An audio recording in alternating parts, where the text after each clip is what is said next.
আমরা একদম স্পষ্ট ভাষায় বলে দিতে চাই, 24 ঘন্টার মধ্যে, বাকি 24 ঘন্টার মধ্যে যদি আরেকজন ধর্ষক কিংবা পরে যদি আমরা প্রশাসনের কাছে না দেখি, তাইলে আবার আমরা এর থেকে ভয়ঙ্কর রূপে আমরা আবার আসবো।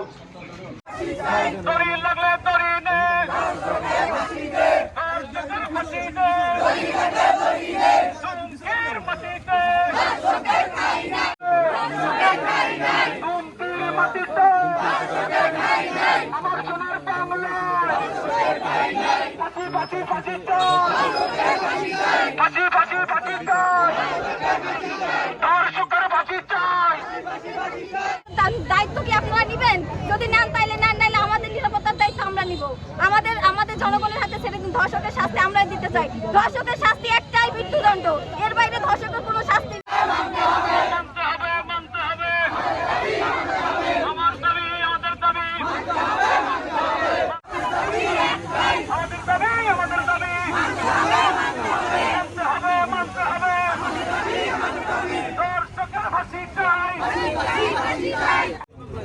আজকে আমরা আমাদের জন্য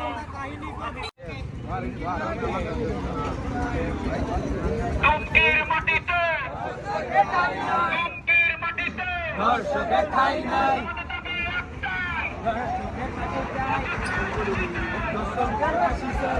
সকল ধর্ষকদের দৃষ্টান্তমূলক শাস্তি এবং ফাঁসির দাবি জানাচ্ছি আমরা। তাদেরকে যদি ফাঁসি দেওয়া না হয়, তাহলে এটা দিনে দিনে সারা বাংলাদেশে ভাইরাসের মতো ছড়িয়ে যাবে।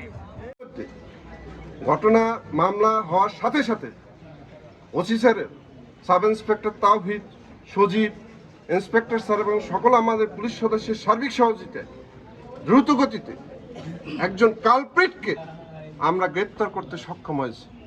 আমাদের দাবি একটাই, ধর্ষকের ফাঁসি চাই। দুমকির মাটিতে ধর্ষকের ঠাঁই নাই। সুতরাং আমি আইন শৃঙ্খলা রক্ষাকারী বাহিনীদেরকে বলবো, যত দ্রুত সম্ভব দুমকি উপজেলায় যে অভিযোগ আসছে ধর্ষণের, 3 জনের বিরুদ্ধে অভিযোগ এসেছে, আপনারা একজনকে আটক করতে পেরেছেন, এখনো 2 জন পলাতক।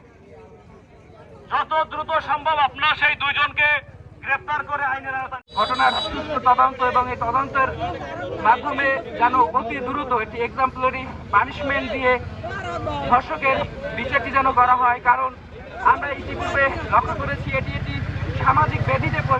দায়িত্ব কি আপনারা নিবেন? যদি নেন তাইলে নেন, নাইলে আমাদের নিরাপত্তার দায়িত্ব আমরা নিব। আমাদের জনগণের হাতে ছেড়ে দিন। ধর্ষকের শাস্তি আমরা দিতে চাই। ধর্ষকের শাস্তি একটাই, মৃত্যুদণ্ড।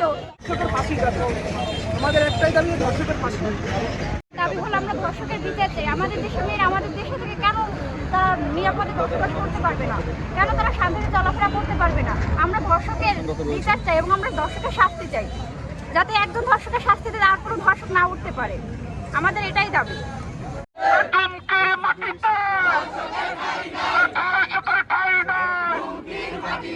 আমার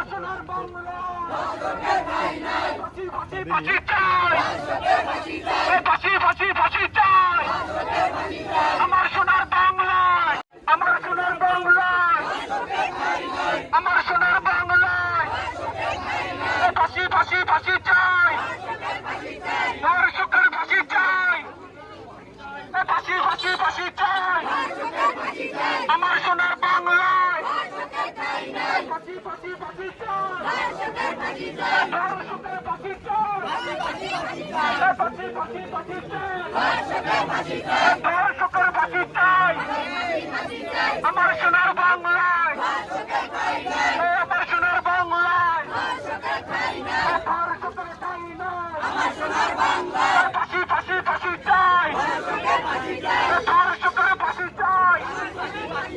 আমার সোনার বাংলায়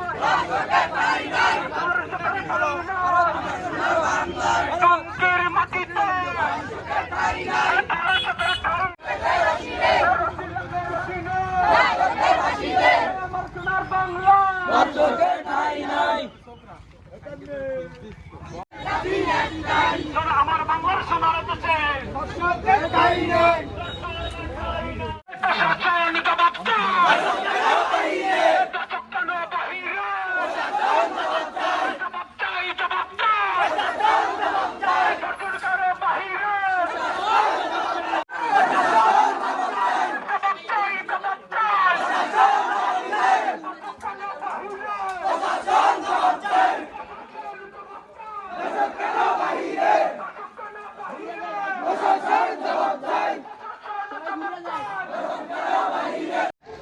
প্রথমে বলে নেই, আপনাদের দাবির সাথে আমরা সম্পূর্ণরূপে একমত।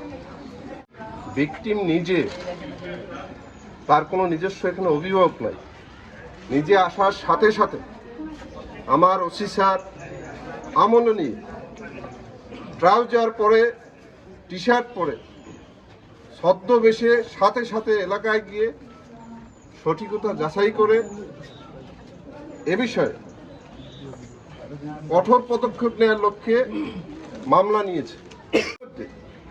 ঘটনা মামলা হওয়ার সাথে সাথে ওসি স্যারের, সাব ইন্সপেক্টর তাওহিদ, সজীব, ইন্সপেক্টর স্যার এবং সকল আমাদের পুলিশ সদস্যের সার্বিক সহযোগিতায় দ্রুত গতিতে একজন কালপ্রিটকে আমরা গ্রেপ্তার করতে সক্ষম হয়েছি।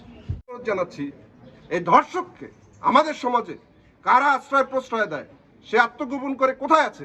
সে তো ইন্ডিয়া নাই, সে বাংলাদেশে আছে, সে আমাদের সমাজের মানুষ, কেন ধর্ষককে আশ্রয় দিবে?